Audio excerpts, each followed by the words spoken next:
নমস্কাৰ প্ৰিয় দৰ্শক, আন এটা গুৰুত্বপূৰ্ণ ভিডিঅ'লৈ আপোনাক আন্তৰিক স্বাগতম জনাইছো। কোনো জাতক জাতিকাৰ জন্মৰ পত্ৰিকা, কুষ্ঠি বা ভৱিষ্যত জানিবলৈ হলে সেই জাতক জাতিকাৰ জন্মৰ তাৰিখ আৰু সময় জনাটো অত্যন্ত জৰুৰী।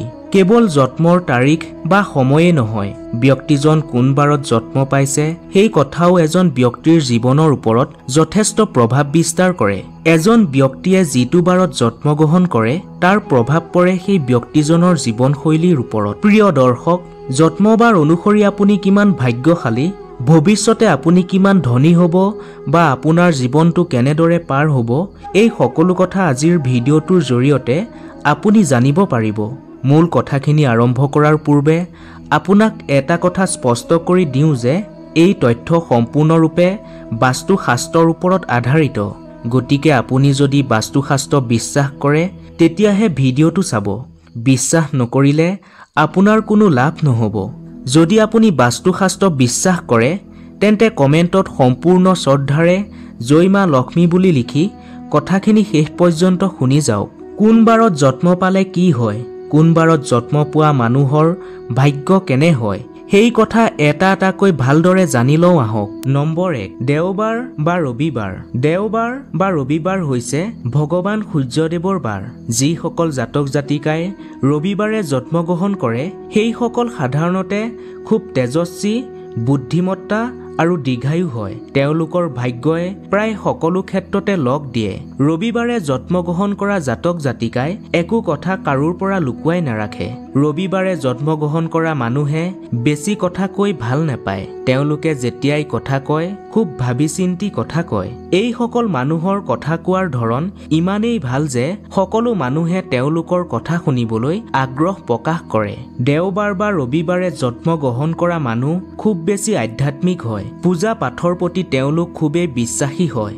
ৰবিবাৰে জন্মগ্ৰহণ কৰা মানুহ দেখিবলৈ ধুনীয়া হয় আৰু তেওঁলোকৰ চকু তথা মুখ আকৰ্ষণীয় হয়। তেওঁলোকৰ আশে পাশে থকা সকলো মানুহে তেওঁলোকক ভাল পায় আৰু বহুত বিশ্বাসো কৰে। কোনো মানুহে যদি এইসকল মানুহৰ লগত বেয়া আচৰণ কৰে সেই কথা তেওঁলোকে আজীৱন মনত ৰাখে। এই ব্যক্তিসকলৰ যিদৰে অলপতে খং উঠে ঠিক সেইদৰে অতি সোনকালে তেওঁলোকৰ খং সামু কাটে। ৰবিবাৰে জন্ম হোৱা মানুহ সাধাৰণতে ধনী হয়। তেওঁলোকৰ জীৱনত টকা পইচাৰ ইমান বেছি অভাৱ নহয় বুলি ক'ব পাৰি। তেওঁলোকে নিজৰ ৰুচি অনুযায়ী কাম কৰিবলৈ পছন্দ কৰে। এইসকল মানুহে ভাগ্যতকৈ কাম কৰি জীৱনত উন্নতি সাধন কৰাত বেছি বিশ্বাস কৰে। নিজৰ কাম নিজে কৰা আৰু খৰখেদাকৈ নিজৰ কামবোৰ শেষ কৰাৰ প্ৰৱণতা তেওঁলোকৰ বেছি। অৱশ্যে খৰখেদাকৈ কাম কৰাৰ অভ্যাসটোৰ বাবে মাজে মাজে কিছুমান কামত তেওঁলোক বিফল হয় আৰু কেতিয়াবা আঘাত পোৱাৰ পৰিলক্ষিত হয়। দেওবাৰ বা ৰবিবাৰে জন্ম পোৱা লোকে বেলেগৰ অধীন হৈ কাম কৰাতকৈ স্বাধীনভাৱে কাম কৰাটো বেছি পছন্দ কৰে। ৰবিবাৰে জন্মগ্ৰহণ কৰা জাতক জাতিকাই নিজৰ দক্ষতাৰ বলত অধিক উন্নতি কৰা পৰিলক্ষিত হয়। দেওবাৰ বা ৰবিবাৰে জন্ম পোৱা মানুহৰ বেমাৰ আজাৰ কম হলেও তেওঁলোকৰ মাজৰ অধিকাংশৰে হৃদৰোগৰ সম্ভাৱনা বেছি থাকে। ইয়াৰ উপৰিও এই জাতক জাতিকাসকলে উচ্চ ৰক্তচাপ আৰু চকুৰ নানান ৰোগৰ সমস্যাত ভুগিবলগীয়া হ'ব পাৰে। সেইবাবে এইবোৰ বেমাৰৰ পৰা বাচি থাকিবলৈ তেওঁলোকে প্ৰতি খোজতে সাৱধান হোৱাটো অতি জৰুৰী। অমিতাভ বচ্চন, নৰেন্দ্ৰ মোদী, শচীন তেণ্ডুলকাৰৰ দৰে বিখ্যাত ব্যক্তিসকলৰ জন্মও দেওবাৰেই হৈছিল। প্ৰিয় দৰ্শক, আপুনি কোনবাৰে জন্ম পাইছিল সেই কথা কমেণ্টত লিখিবলৈ নাপাহৰিব। লগতে আপোনাৰ লগত কোনটো কথা মিলিছে সেয়াও উল্লেখ কৰিব। নম্বৰ 2, সোমবাৰ। সোমবাৰে জন্ম পোৱা জাতক জাতিকাৰ সন্দৰ্ভত বাস্তুশাস্ত্ৰই কি কয় এইবাৰ সেই কথা ক'ব খুজিছো। যিসকল জাতক জাতিকাই সোমবাৰে জন্মগ্ৰহণ কৰিছে তেওঁলোকৰ ওপৰত চন্দ্ৰগ্ৰহৰ প্ৰভাৱ থাকে। সাধাৰণতে এনে জাতক জাতিকা হাঁহিমুখীয়া আৰু মিঠা মাতৰ অধিকাৰী হয়। এওঁলোকে অকলে থাকি একেবাৰে ভাল নাপায়। এইসকল লোকৰ ব্যৱহাৰ খুব নম্ৰ ভদ্ৰ হয় আৰু তেওঁলোক খুবেই কোমল অন্তৰৰ হয়। শাস্ত্ৰ অনুসৰি সোমবাৰে জন্মগ্ৰহণ কৰা মানুহ খুব বেছি দয়াবান হয় আৰু তেওঁলোকৰ মায়ামোহ বেছি হয়। সোমবাৰে জন্মগ্ৰহণ পোৱা মানুহে যিকোনো পৰিস্থিতিৰ সৈতে মিলি যাব পাৰে। জীৱনলৈ যিমানেই সমস্যা নাহক কিয় খুব শান্তভাৱে তেওঁলোকে সকলো সমস্যা সমাধান কৰিব পাৰে। সোমবাৰে জন্ম পোৱা ব্যক্তিয়ে বিবেক বুদ্ধিৰে নিজৰ কাম সম্পাদনা কৰে। অৱশ্যে কেতিয়াবা তেওঁলোকে বিবেকৰ বাহিৰত গৈও কাম কৰে। সোমবাৰে জন্ম পোৱা মানুহে সকলো কামৰ পিছত এটা চাপ এৰি যোৱা দেখা যায়। এই জাতক জাতিকাসকলে অপ্ৰিয় হ'লেও সঁচা কথা মুখৰ আগতে কৈ দিয়ে। এইসকল জাতক জাতিকা বহুত বেছি সাহসী হয়।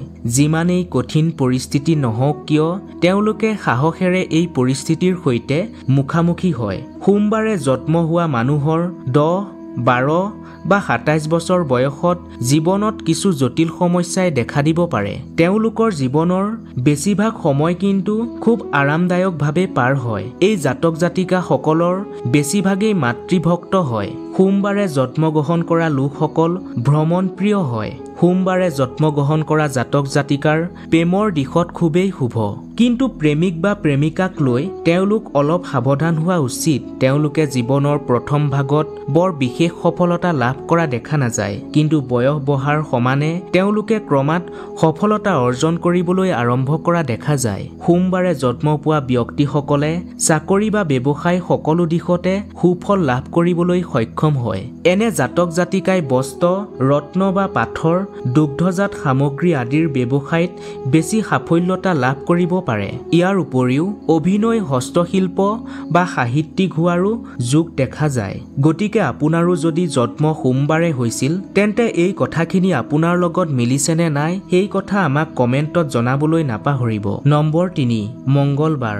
মংগলবাৰে জন্ম পোৱা জাতক জাতিকা খুবেই আকৰ্ষণীয় হয়। তেওঁলোকৰ গাৰ বৰণ উজ্জ্বল আৰু বগা নহয় যদিও মিঠা বৰণ এটাই তেওঁলোকক খুব ধুনীয়া কৰি তোলে। মংগলবাৰে জন্ম পোৱা জাতক জাতিকা কিছু উগ্ৰ স্বভাৱৰ হয়। তেওঁলোকৰ অলপ কথাতে খং উঠা দেখা যায়। এইসকল লোক প্ৰচুৰ সাহসী আৰু শক্তিশালী হয়। মংগলবাৰে জন্ম পোৱা মানুহে বেছি কথা কোৱাটো পছন্দ নকৰে। কাৰো লগত বেছি ঠাট্টা মস্কৰা কৰিব নিবিচাৰে। ইয়াৰ উপৰিও অন্য লোকৰ মুখতো বাজে কথা শুনিব নিবিচাৰে। এই জাতক জাতিকাসকলৰ মন খুব সৰল আৰু স্বচ্ছ হয়। এনে মানুহে পৰিষ্কাৰ মনে সকলোৰে সাহায্য কৰে। এওঁলোকে বিলাসী জীৱন পছন্দ কৰে, যাৰ ফলত তেওঁলোকৰ ওচৰত প্ৰচুৰ পৰিমাণে বিলাসিতাৰ বস্তু দেখা যায়। নিজৰ পছন্দৰ কিবা বস্তু যদি তেওঁলোকে ল'ব নোৱাৰে, সেইবোৰ কেনেকৈ যোগাৰ কৰি ল'ব পাৰি সেই কথা তেওঁলোকে খুব ভালদৰে জানে। তেওঁলোকৰ জীৱনটো খুব সুন্দৰ হোৱাৰ উপৰিও তেওঁলোকে ভাল জীৱন সংগীও লাভ কৰে।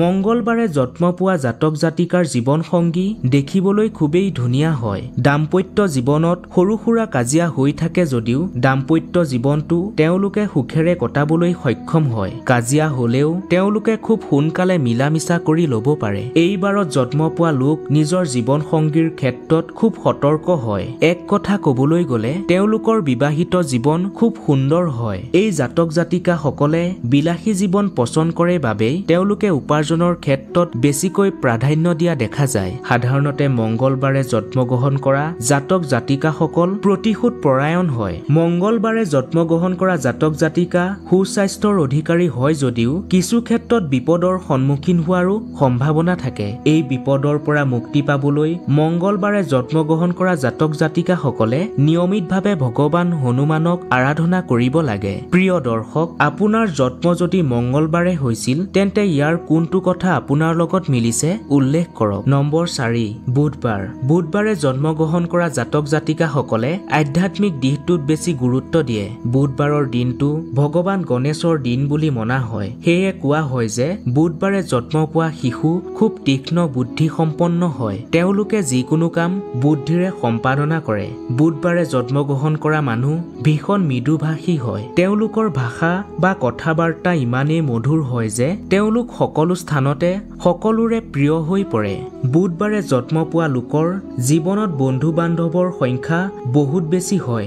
এইবাৰে জন্ম পোৱা মানুহ দেখিবলৈ আকৰ্ষণীয় আৰু শ্যাম বৰণীয়া হয়। তেওঁলোকে নিজৰ পৰিয়ালৰ মানুহক বহুত বেছি ভাল পায় আৰু পৰিয়ালৰ লোকসকলেও এইসকল লোকক খুব পছন্দ কৰে। বুধবাৰে জন্মগ্ৰহণ কৰা জাতক জাতিকা অৰ্থাৎ মহিলাসকল অলপ খঙাল স্বভাৱৰ হয়। তেওঁলোকে অলপ কথাতে খং কৰি কথাটো ডাঙৰ কৰি পেলায়। এই দিনা জন্মগ্ৰহণ কৰা জাতক জাতিকাসকলৰ 8 আৰু 13 বছৰ বয়সত কোনো বিপদৰ সন্মুখীন হোৱাৰ যোগ দেখা যায়। বুধবাৰে জন্মগ্ৰহণ কৰা ব্যক্তিৰ স্বাস্থ্য মধ্যমীয়া হয়। বুধবাৰে জন্ম পোৱা ব্যক্তিৰ বেছিভাগৰে পেটৰ সমস্যা থাকে। এই বাৰত জন্ম পোৱা লোকৰ খোৱা বস্তু হজম নোহোৱাৰ সমস্যা বেছি হয়। অৱশ্যে সৰু সুৰা বেমাৰক তেওঁলোকে বৰ বিশেষ প্ৰাধান্য নিদিয়ে।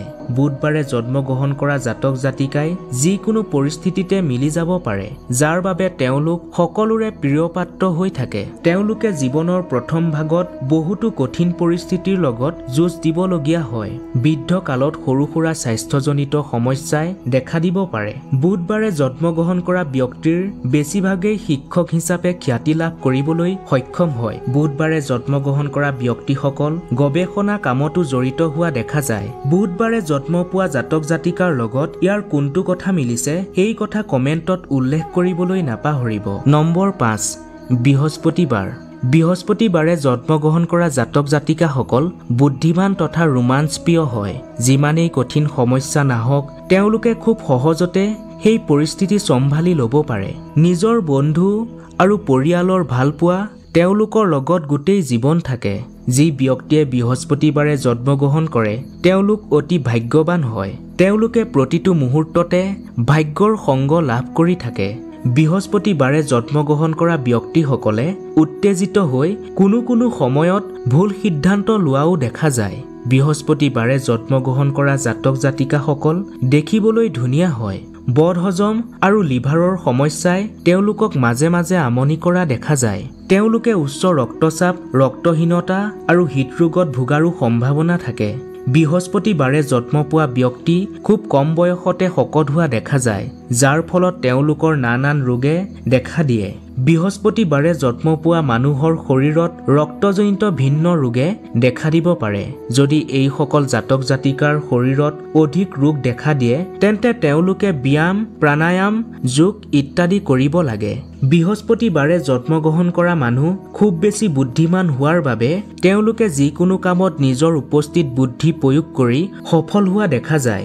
ধৰ্মগুৰু, নেতা, সাংবাদিক, প্ৰশাসক, লেখক আদি কামত তেওঁলোকে সফলতা অৰ্জন কৰাৰ সম্ভাৱনা বেছি বুলি কোৱা হৈছে। বৃহস্পতিবাৰে জন্ম পোৱা লোকে যি কামতেই মনোনিৱেশ কৰিব সেই কামতে উন্নতিৰ উচ্চ শিখৰ লাভ কৰিবলৈ সক্ষম হয়। বৃহস্পতিবাৰে জন্মগ্ৰহণ কৰা জাতক জাতিকাসকলে খুব ভাবি চিন্তি নানান দিশত বিচাৰ বিবেচনা কৰিহে প্ৰেমৰ বিষয়ত সিদ্ধান্ত লয়। তেওঁলোকে এবাৰ যি সিদ্ধান্ত লয় সেয়া জীৱনভৰ পালন কৰে। তেওঁলোকৰ বিবাহিত জীৱন খুবেই সুখৰ হয়। তেওঁলোকে মনে বিচৰা জীৱনসংগী লাভ কৰিব পাৰে। বৃহস্পতিবাৰে জন্মগ্ৰহণ কৰা জাতকৰ খুব নম্ৰ, ভদ্ৰ, অমায়িক স্বভাৱৰ হয়। এইবাৰত জন্ম পোৱা স্বামী স্ত্ৰীয়ে এজনে আনজনৰ প্ৰতি খুবেই যত্নবান হয়। মাজে সময়ে তেওঁলোকৰ মাজত মতানৈক্য হলেও সেয়া খুব কম সময়ৰ বাবেই হয়। প্ৰিয় দৰ্শক, আপোনাৰ জন্ম যদি বৃহস্পতিবাৰে হৈছিল তেন্তে ইয়াৰ কোনটো কথা আপোনাৰ লগত মিলিছে সেই কথা কমেণ্টত উল্লেখ কৰক। নম্বৰ 6, শুকুৰবাৰ। শুকুৰবাৰে জন্মগ্ৰহণ কৰা জাতক জাতিকাসকলৰ গ্ৰহাধিপতি হৈছে শুক্ৰ আৰু দেৱী হৈছে লক্ষ্মী। অৰ্থাৎ শুকুৰবাৰে জন্মগ্ৰহণ কৰা ব্যক্তিসকলৰ ওপৰত দেৱী লক্ষ্মীৰ কৃপা থাকে। এইবাৰত জন্ম পোৱা জাতক জাতিকাৰ ভৌতিক সুখ সুবিধা ভোগ কৰাৰ লালসা বেছি থাকে। তেওঁলোক খুব বেছি বিলাসিতা প্ৰিয় আৰু সৌন্দৰ্যৰ পূজাৰী হয়। নিজকে বা নিজৰ ঘৰ, পৰিয়াল বা নিজৰ আশে পাশে থকা পৰিৱেশ তেওঁলোকে সকলো সময়তে সাজি কাচি সুন্দৰ কৰি ৰাখিবলৈ পছন্দ কৰে। বস্তু কিনা বা বিলাসী জীৱন কটোৱাটো তেওঁলোকৰ আটাইতকৈ প্ৰিয় বিষয়। এই জাতক জাতিকাসকলৰ মন খুব পবিত্ৰ হয় আৰু তেওঁলোক শিশুসুলভ তথা অলপ ভাবুক প্ৰকৃতিৰ হয়। বুদ্ধিত তেওঁলোক খুবেই প্ৰখৰ। এইবোৰৰ উপৰিও তেওঁলোকৰ আন এটা গুণ হ'ল তেওঁলোকৰ সহ্য কৰাৰ ক্ষমতা বহুত বেছি। এক কথাত ক'বলৈ গ'লে তেওঁলোক খুব বেছি সহনশীল হয়। শুকুৰবাৰে জন্ম পোৱা ব্যক্তি দান ধৰ্মৰ ক্ষেত্ৰত সদায় আগত থাকে। আনক উপকাৰ কৰাৰ ক্ষেত্ৰত নিজকে উজাৰি দিব বিচাৰে। অৱশ্যে তেওঁলোক চালাকিৰ দিশত যথেষ্ট পাকৈত। শুকুৰবাৰে জন্ম পোৱা ব্যক্তিসকল ধুনীয়া আৰু বগা হয়। তেওঁলোকৰ চেহেৰাত এটা বিশেষ আকৰ্ষণ থাকে। এই ধৰণৰ ব্যক্তিসকলে কৰবালৈ যোৱাৰ পূৰ্বে নিজেই পৰিপাটিকৈ সাজি কাচিহে ওলাই যায়। মুঠৰ ওপৰত ক'ব পাৰি যে তেওঁলোকে সাজি কাচি খুব ভাল পায়। শুকুৰবাৰে জন্মগ্ৰহণ কৰা জাতক জাতিকাই জীৱনত প্ৰায় সকলো ধৰণৰ সুখ সুবিধাই উপভোগ কৰিবলৈ সক্ষম হয়, কাৰণ শুকুৰবাৰে জন্ম পোৱা লোকসকল অতি ভাগ্যশালী হয় বুলি কোৱা হৈছে। শুকুৰবাৰে জন্ম পোৱা জাতক জাতিকাৰ লগত ইয়াৰ কোনটো কথা মিলিছে সেই কথা কমেণ্টত উল্লেখ কৰিবলৈ নাপাহৰিব। নম্বৰ 7, শনিবাৰ। শনিবাৰৰ অধিপতি দেৱতা হৈছে সূৰ্যৰ পুত্ৰ শনিদেৱ। শনিবাৰে জন্মগ্ৰহণ কৰা ব্যক্তিসকলে জীৱনত অধিক পৰিশ্ৰম কৰি চলিবলগীয়া হয়। তেওঁলোকে যদি কাৰোবাক কিবা কথা দিয়ে তেন্তে সেই কথা তেওঁলোকে নিজৰ জীৱন দি হ'লেও পালন কৰে। তেওঁলোকৰ আত্মবিশ্বাস খুব প্ৰবল, সেয়েহে নিজৰ কাম নিজেই কৰিবলৈ তেওঁলোকে পছন্দ কৰে। তেওঁলোকৰ জীৱন খুব বিলাসী নহ'লেও তেওঁলোকে জীৱনত সফলতা লাভ কৰিব পাৰে। জীৱনত সমস্যা আহিলেও তেওঁলোকে সেই সমস্যাৰ সঠিক সমাধান পথ বিচাৰিব জানে। শনিবাৰে জন্মগ্ৰহণ কৰা অধিকাংশৰ জাতক জাতিকা অলপ এলেহুৱা প্ৰকৃতিৰ হয়। তেওঁলোকৰ জীৱনত বন্ধুৰ সংখ্যা খুবেই কম, কিন্তু যি সীমিত বন্ধু থাকে সেই বন্ধুৰ সৈতে তেওঁলোকে মধুৰ সম্পৰ্ক ৰক্ষা কৰি চলে। শনিবাৰে জন্ম পোৱা ব্যক্তি বহুত বেছি খঙাল হয়। সৰু সৰু কথাতে তেওঁলোকে খং কৰা দেখা যায়। তৎক্ষণাত খং উঠি যোৱা স্বভাৱৰ বাবে অন্য লোকৰ লগত তেওঁলোকৰ প্ৰায় মত বিৰোধ হৈ থাকে, কিন্তু ক্ৰোধত কোৱা কথাক লৈ তেওঁলোকে পিছত অনুশোচনা কৰাও দেখা যায়। শনিবাৰে জন্ম পোৱা জাতক জাতিকা সকলো দেখিবলৈ আকৰ্ষণীয় হয়। হাজাৰ মানুহৰ ভিৰৰ মাজতো তেওঁলোকে নিজৰ অস্তিত্ব বজাই ৰাখিবলৈ সক্ষম হয়। শনিবাৰে জন্মগ্ৰহণ কৰা ব্যক্তিসকলে আনক সহায় কৰি ভাল পায়। অসহায় দুখীয়া ব্যক্তিক দান দক্ষিণা কৰি তেওঁলোকে শান্তি পায়। শনিবাৰে জন্মগ্ৰহণ কৰা ব্যক্তিসকল শাৰীৰিকভাৱে কিছু কমজোৰি হয়। তেওঁলোকে প্ৰায় হাত ভৰিৰ বিষৰ সমস্যাত ভুগি থাকে। এইসকল লোকে পেটৰ সমস্যাত কমকৈ ভুগে। তেওঁলোকৰ শিক্ষা জীৱন খুবেই প্ৰতিদ্বন্দ্বিতামূলক হয়। শনিবাৰে জন্মগ্ৰহণ কৰা লোকসকলে জীৱনত অনেক বাধা বিঘিনিৰ সন্মুখীন হয়। তেওঁলোকে সহজতে একো বস্তু লাভ কৰিব নোৱাৰে, কিন্তু মনৰ জোৰ, পৰিশ্ৰম আৰু কামৰ প্ৰতি থকা আগ্ৰহৰ দ্বাৰা সকলো বাধা বিঘিনি অতিক্ৰম কৰি তেওঁলোকে সফলতা লাভ কৰিবলৈ সক্ষম হয়। যিমান বাধা আহিলেও হাঁহি মুখে থাকিব পৰা গুণৰ বাবে তেওঁলোকে জীৱনত সফলতা লাভ কৰিব পাৰে। প্ৰিয় দৰ্শক, আপোনাৰ জন্মবাৰ অনুযায়ী আপোনাৰ জীৱনৰ লগত এই কথাসমূহ মিলিছেনে নাই সেই কথা কমেণ্ট কৰি জনাবলৈ নাপাহৰিব। আপুনি আমাৰ ভিডিঅ' যদি নিয়মীয়াকৈ চাই থাকে তেন্তে আপুনি কোন ঠাইৰ পৰা আমাৰ ভিডিঅ' চাই এই কথাও আমাক জনাব বুলি আশা ৰাখিলোঁ। আন এটা নতুন তথা জ্ঞানবৰ্ধক ভিডিঅ'ৰ সৈতে পুনৰ লগ পোৱাৰ প্ৰতিশ্ৰুতিৰে আজিলৈ আপোনাৰ পৰা বিদায় লৈছোঁ। ধন্যবাদ।